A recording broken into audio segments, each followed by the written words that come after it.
Hello everyone, good morning, namaskar, sat sri akal, good evening, just in case you're on the opposite side of the world. It's early morning, about 5 a.m., and this is usually the time when Blackie goes out for his early morning walk. He goes out for about 30 to 45 minutes.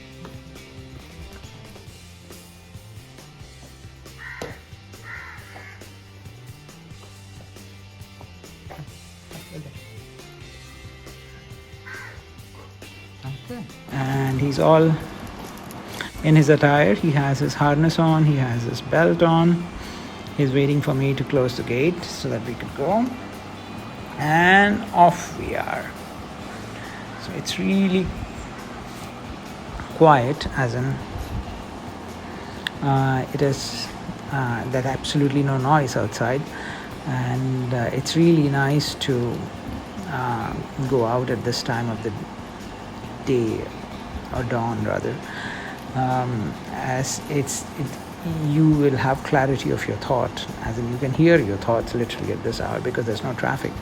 But there'll be very, very mild traffic once we hit the main street, but then we're going to be having a very peaceful walk. And the reason that I go out this early is because I really don't want to take Blackie out when there are other people on the street, especially when there are lots of people on the street as the day gets busier, right? Because he gets distracted, people want to talk to him, and it's just a whole lot of time that goes out just pulling Blackie to do his thing and to be social with people and all that. I try to avoid all that and that's one thing that I let him be. I let this 45 minutes or 30 minutes, however, whichever route we take, depending on the route, it would be 35 or 45 minutes. I let it be his time so that he could do whatever he wants to do. The only thing I refrain him from is not to pee at the entrances of house and not to really defecate anywhere in a residential neighborhood. So those two things I try to be very, very cognizant of. And he's free to pee around on a lamppost and things like that, so I don't restrict him from that. But then that's usually how they define the boundaries, right? The amount of pee that they put all over these places, that's how they define that this is my territory. And other dogs around the vicinity also get to know that there is another dog whose DNA is right here, or I don't know how they figure it out, but something of that sort. That's supposed to be the theory behind why dogs pee all over the place. So I'm sticking to that because that kind of makes sense in this case as well. So now, as we walk, there are parts of the streets where there are no street lights for whatever reason. Like this street is pretty okay, but I see far ahead that there are no lights. Not sure why.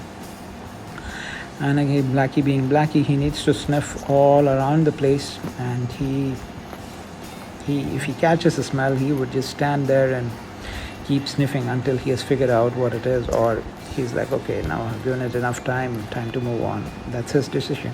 But sometimes I get frustrated if it's over a minute or two, then but otherwise usually I let him take his time and decide when he's ready to move on. And again, I kind of keep pulling him my way so that he accidentally doesn't go to any of the neighbor houses and soil anywhere around their vicinities. If it's a wall, it's okay, but I make sure that he doesn't stop at entrances of any of these houses, like in front of a gate or just a generic entrance. So we are on our way, and I see some people coming in the opposite direction. They're in two-wheelers, so I might have to control him a little bit.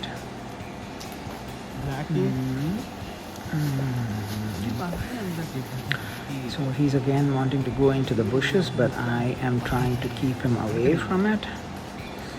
Let's see. Yep, he's back on track, so we're good to go.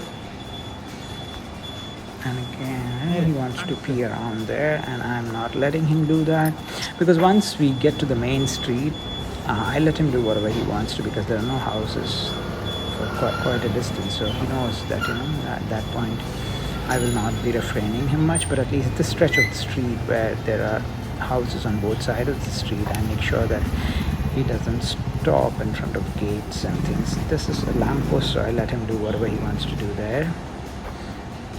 As long as it's number 1, it's okay. Number 2, definitely not. And also, as we get closer to the intersection, we're going to get to an intersection where this road is going to meet a main street, and that's usually the intersection where there are a lot of stray dogs as well. Initially I used to be a little apprehensive of taking Blackie along with me to these places, but over the period of time, now that he has speed all over the place, these dogs know that, this is a friendly dog, he's a neighborhood dog, and it's his territory as well, so they don't come and attack as much. Now he's waiting, Blackie is waiting for the traffic to go by, and he'll wait for my signal to cross. So he's crossing now, and usually this is the place where the other stray dogs would have been there, but today apparently they have shifted to a different location, or got moved to a different location. Yep, and that's a stretch of the street that we are going to cover today. I see very light traffic, not a whole lot, but still there is 1 or 2 vehicles that go out at this time of the day,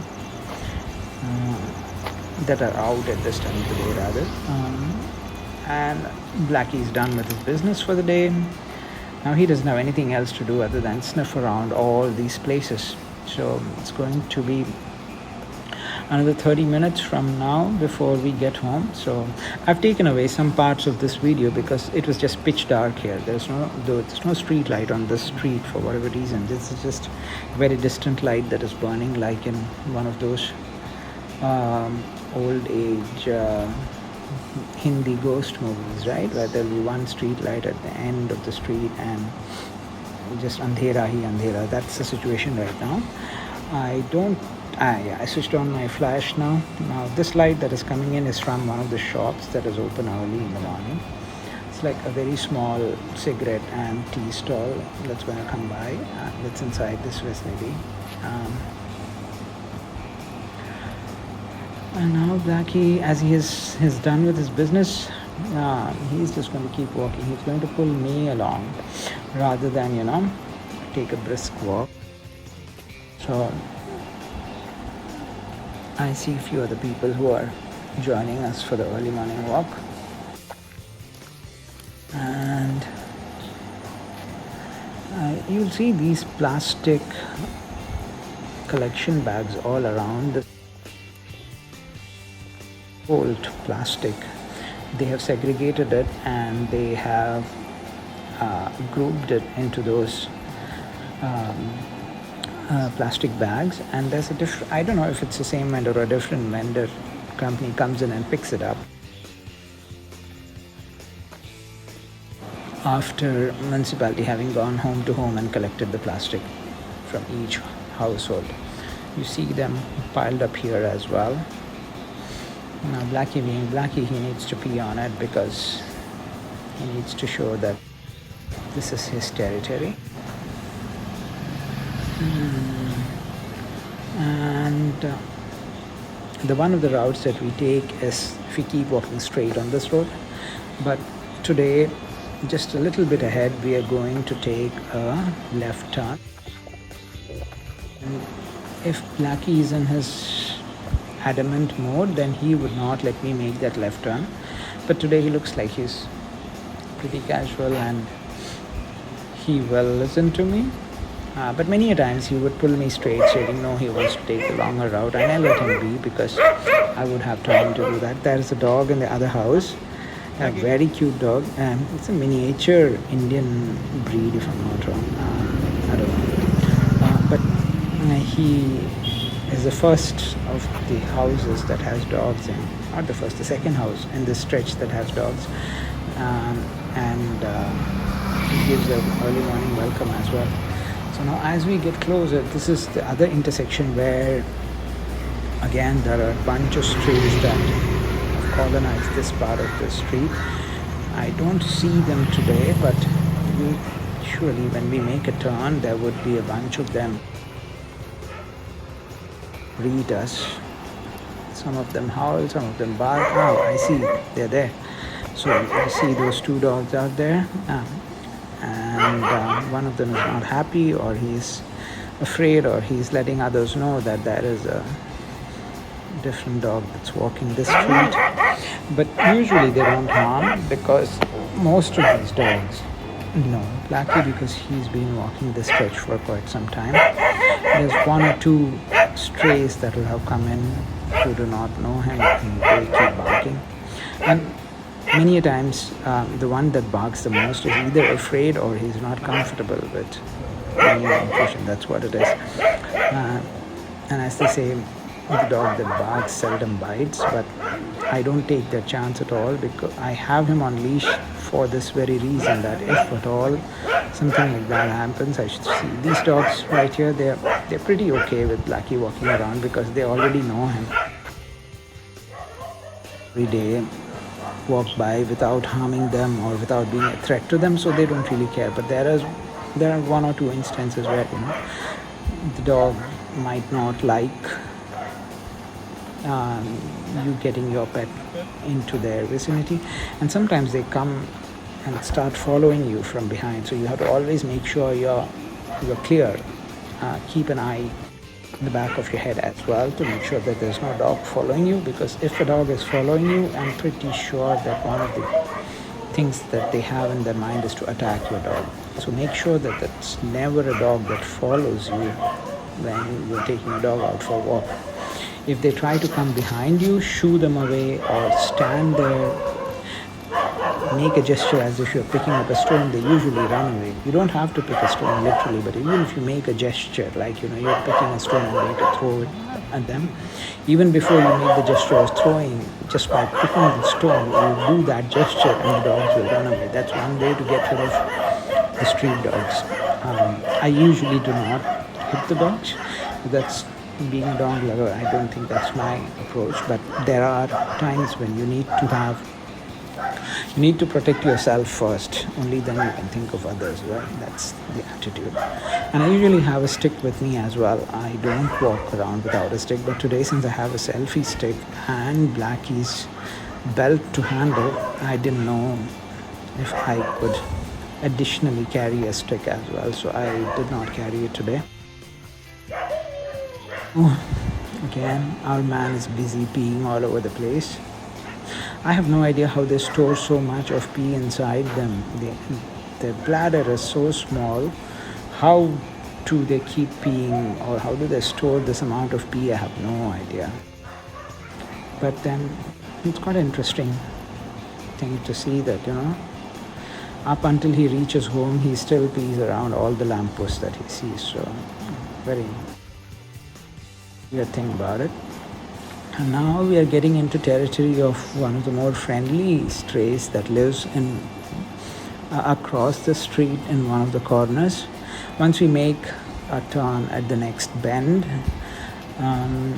it's a territory of a mother and daughter pair, and the daughter has been playing with Blackie side from the time that she was a puppy. So I let her come close by and play with Blackie. She's very friendly, and she wants to bite on she usually would want to bite on the belt, and she wants to lead Blackie. But the only scary part about her is that she has sticks on her, and I'm not scared that Blackie would get infested, because he's on spot on, and every 3 months he goes through the tick medication. But still, I don't let her come too close to Blackie either, but as long as she's playing with the belt and things, I'm okay. You will see her. We are going to get to her territory after the next bend. You will see her come by today as well. They both, mother and daughter, they actually live in this part of the street, so it's just a matter of time before we encounter them. It's very early, so the sun is just about coming. You can see the sky, very light blue sky. And there we are. I think anytime now we would be seeing the mother and daughter duo.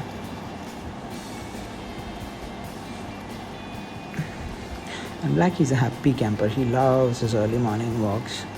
He's on his own because he loves to go after scents. And many a times it so happens that he's so engrossed in figuring out what scent it is that he forgets how much time he has spent just standing at one spot. So I'll have to give him a nudge to say that, okay, I have other things to do as well. So there's the pair.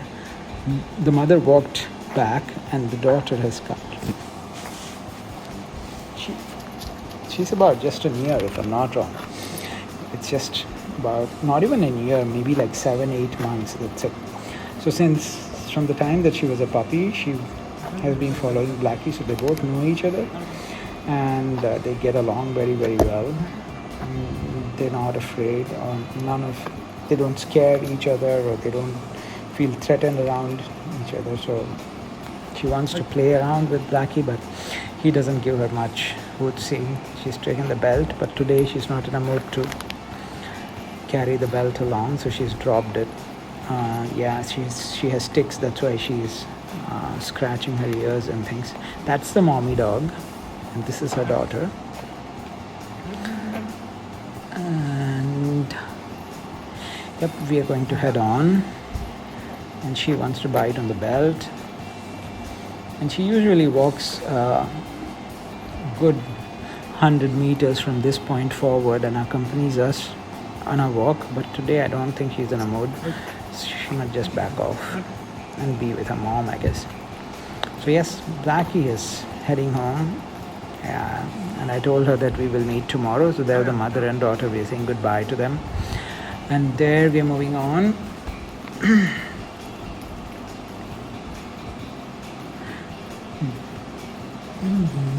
Blackie knows his way, so up ahead we have to make a left turn. If we would have taken a longer route, we would have come from the right and joined this very street and gone straight ahead. But today we've taken a shorter route. This takes about 30 to 35 minutes for us to complete, maximum 40. If Blackie takes longer time to sniff and he wants to play with few dogs, I let him. But I don't think today it's going to be much different. We're going to go straight from here. And our man is, as usual, very busy inspecting the whole locality. I don't know what they keep smelling or what is he smelling. I have no idea. But usually he's very engrossed, paying his respects to Mother Earth, I guess. Oh, the other thing is, if it rains really bad, right? I don't think we had rain yesterday, but then if it rains really strongly, then all the areas that he would have peed and he has left it marked, I think the scent is gone.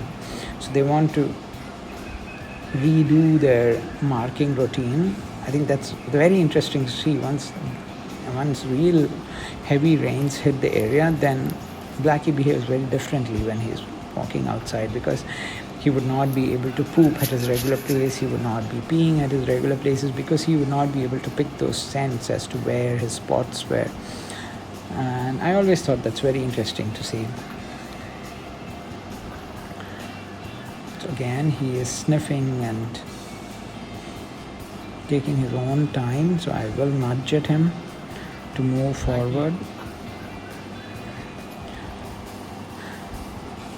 The only time I really get angry is when he doesn't listen at all. There are times that he would not listen, and that's the day that I would not have any time to stretch at my end, because I might have some commitments and I have other things to follow through in the day, or it's raining very heavily and he's still trying to figure out where he needs to pee, so he'll be sniffing and he will take his own sweet time. That's the only time that I really push him hard or pull him hard to move on.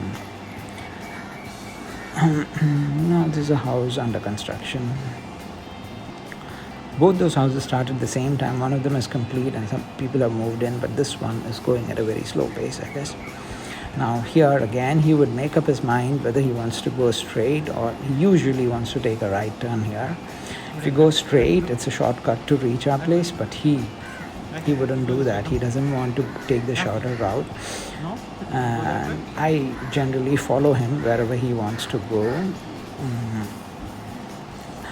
And since we took the short route to begin with, I let him walk this additional stretch as well. But if he would have taken the longer route, then I sometimes wouldn't let him walk this way, because it takes No stopping like good 10 to 15 minutes additional time to cover this stretch.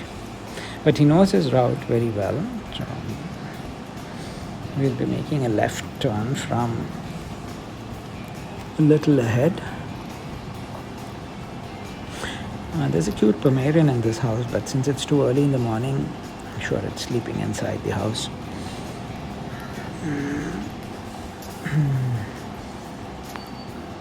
There, another post that got morning contributions from Blackie.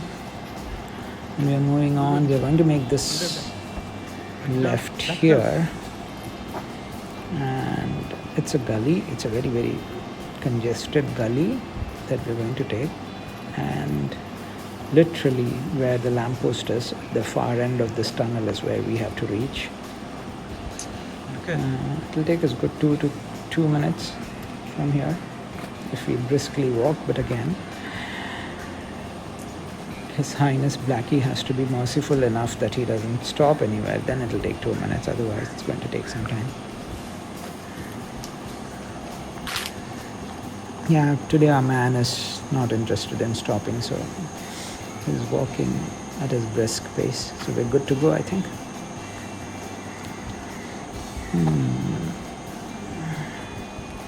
I had to edit out some parts of this video because stretches of the route that we took, parts of the route that we took, there were no street lights. And so I took them off, took those portions off.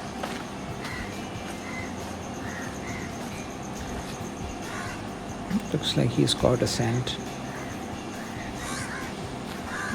We have to reach to the end of the street and then make a left again.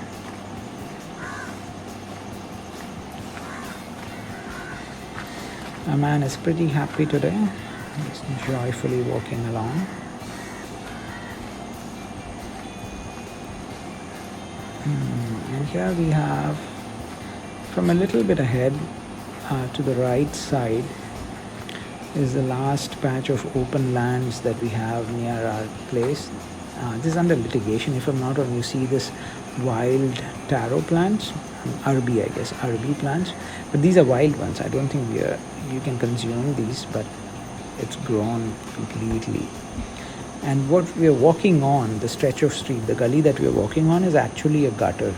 So it's a concrete topping on the gutter.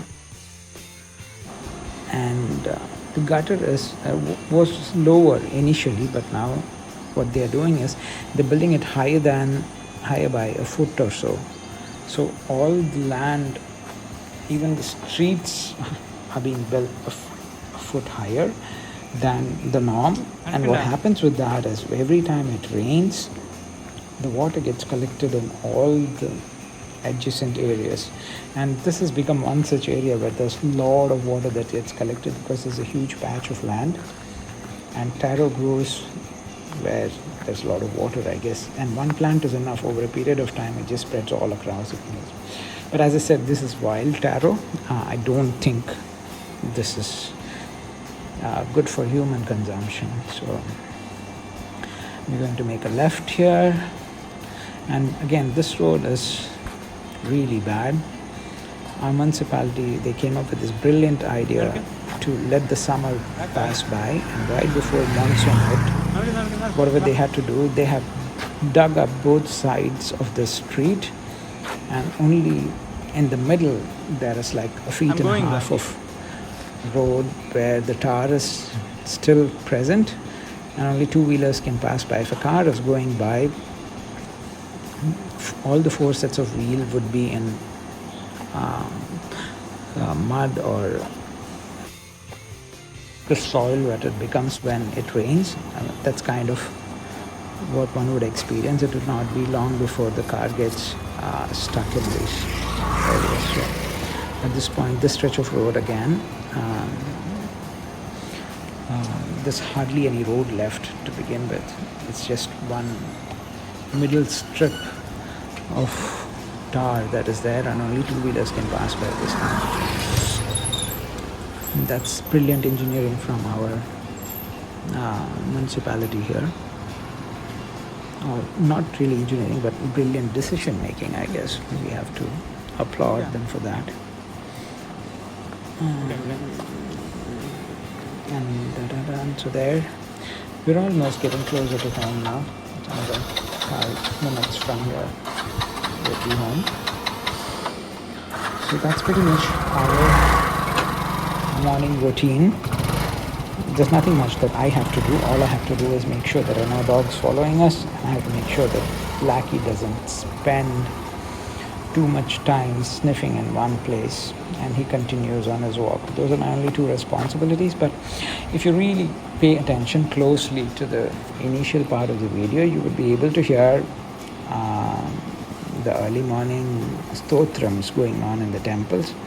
And that's the best part of this morning walk. Like, you get to, if you know the stotram, you can actually recite as you're walking, and that's the best part of it for me.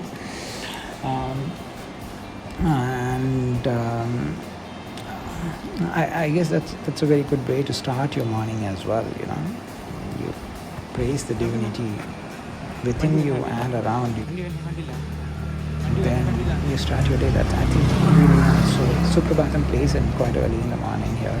It starts from 4:45, if I'm not wrong. The temples start playing, and there are a few temples around our locality, and we have a couple of mosques as well. So the azam being played in the morning, I think it starts at 5:10 or 5:15, depending upon what time, what day it is, or I don't know how do they schedule that, but it's not the same time every day, but it can vary by a little bit, 5-10 minutes here or there as well. This is the last stretch of the land or the road. From here on, the road is still okay. The digging up has stopped, and the road is in its full glory, though this road needs patch up and rebuilding real badly. We know that from here he can go home directly, but he's not in a mood today to run from here. Usually from here on, he is himself, and he goes home by him. Again, he gives a last ditch effort right before we make the final turn to see if I can take him another round or so, but I usually don't, because I think a 40-minute walk is more than enough. It will be too tiring if I take him for another round, but he would still make that effort. I'll show you where that is. And we have to cross one more gate. Yeah, once we cross this gate, he's going to give it an effort to see if I would let him walk. So he will keep pulling towards his right, and we have to make a left turn actually here. So when he goes to the right, that's how he's showing us that, you know, he wants to walk a little bit more, but no. I think a 45 minutes is good energy run.